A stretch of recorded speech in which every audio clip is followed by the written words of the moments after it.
Hi there guys, welcome back to Dad Plays Stuff and the comprehensive guide series. Today we're going to be tackling the colossal immortal Dreadnought. Now before we start, please leave a like, comment and subscribe for more content like this in the future.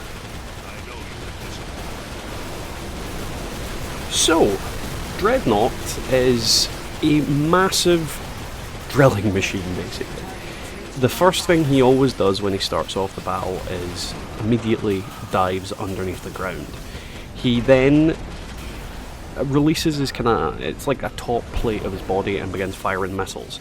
Now this plate doesn't have a weak point or anything like that, but it is some easy damage. You just point down at it and blast it to hell.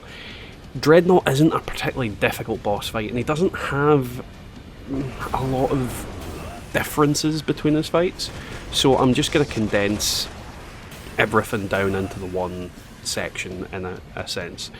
So, the main things that Dreadnought will do throughout the fight is that he will occasionally come up from the ground, and then, once he's up, he fires all of the missiles, loads of guns, that kind of thing, just your bog standard immortal things. And his main form of attack in the beginning is that he will charge across the arena. Now the arena is quite a wide open space, so he's quite easy to see, quite easy to shoot. If you've got long range weapons, then you're pretty much in there. Now, if you get hit by his charges, they are incredibly damaging, so I would not recommend spending any real time in this fight on the ground.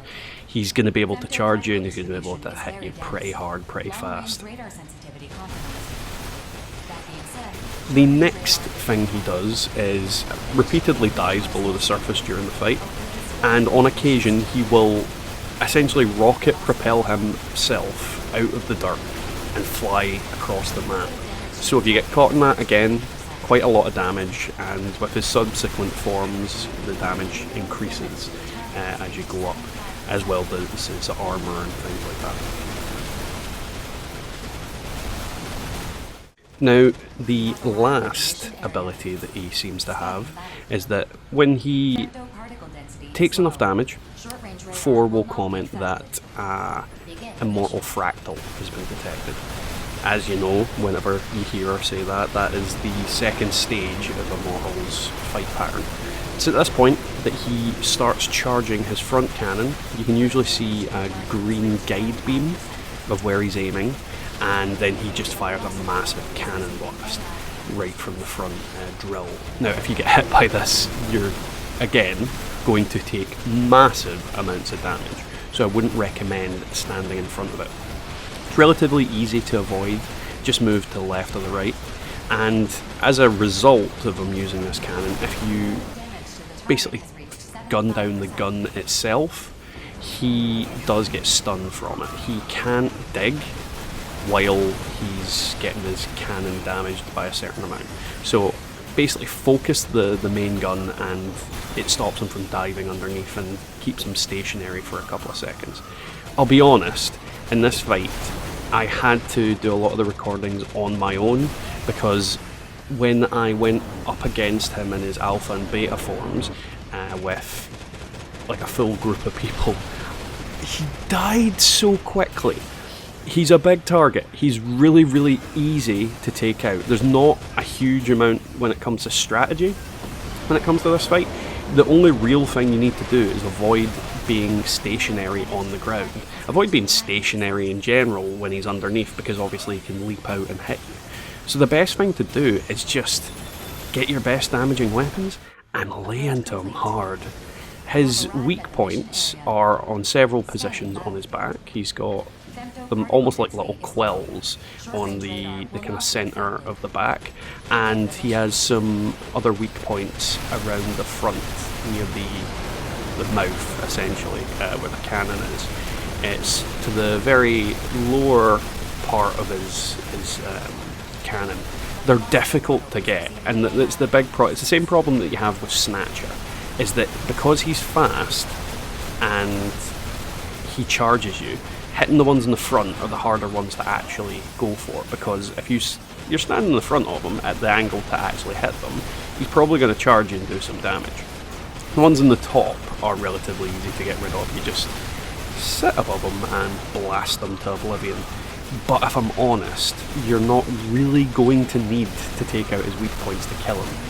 He is heavily armoured, and on your own, yeah, he's going to take some beating, but if you just, you know, take your time, shoot him, deal with the little immortals that pop up every now and then to get some ammo back, he's really not a difficult fight. It's one of the few ones that there isn't really any strategy that works particularly better than the other than, you know, not being on the ground. So I suppose railguns aren't exactly that great in this situation.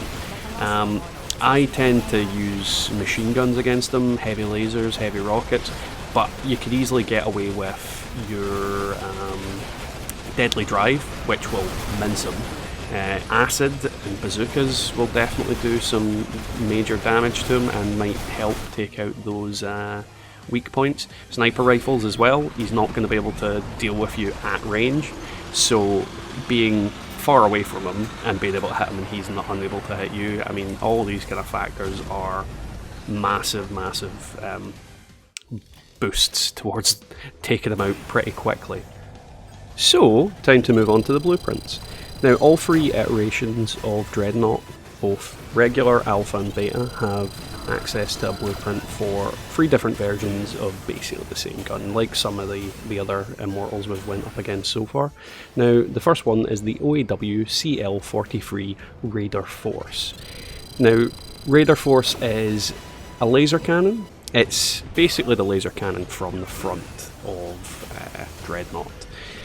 It's powerful. It is very powerful, and unlike a lot of the other laser cannons, it doesn't actually use femto to use it. So instead of burning through your femto, it burns through your stamina. Now this has the advantage that it can then be used in conjunction with other laser cannon mounted shoulder weapons or another laser cannon weapon in the offhand. The disadvantage this has is that you're not going to be able to really run. It's not the kind of weapon you use and then move away quickly, so it's probably the type of weapon that you're best off using on a bulky arsenal. It's really difficult to aim as well. It's got a really slow kind of movement, and against smaller targets you're really not going to get the benefit out of using it. It's definitely something that's best used against colossal immortals or similar big stationary targets throughout the game.